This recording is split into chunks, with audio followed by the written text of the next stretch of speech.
যত ধরনের consumer item আছে আমাদের নিটিং মেশিনে চালানোর জন্য সমস্ত জিনিসের দাম প্রায় 50% বেড়ে গেছে। আমাদের ফ্যাক্টরি বন্ধ হওয়ার কারণে আমাদের পরিবার নিয়ে কিভাবে চলবো, আমরা কিভাবে থাকবো।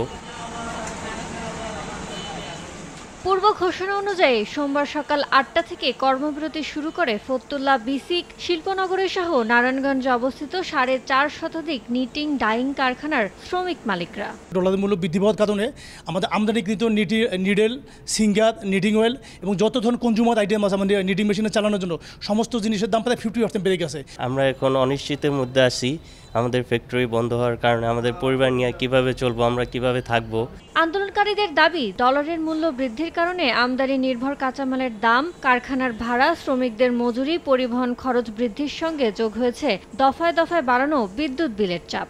এমন প্রেক্ষাপটে রফতানিমুখী তৈরির পোশাক শিল্প মালিকদের কাছ থেকে ন্যায্য মূল্য ও মজুরি পাচ্ছেন না তারা। তাই দাবি আদায় না হওয়া পর্যন্ত উৎপাদন বন্ধ রেখে আন্দোলন চালিয়ে যাওয়ার হুঁশিয়ারি তাদের। এখন জন্ম সনদ দিয়ে খোলো বিকাশ স্টুডেন্ট অ্যাকাউন্ট।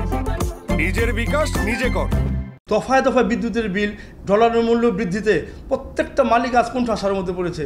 তারা তাদের শ্রমিকের বেতনটা ঠিকমতো দিতে পারছে না, তারা তাদের ফ্লোর ভাড়াটা ঠিকমতো দিতে পারছে না এবং তাদের ন্যায্য দাবিটা অত্যন্ত যৌক্তিক।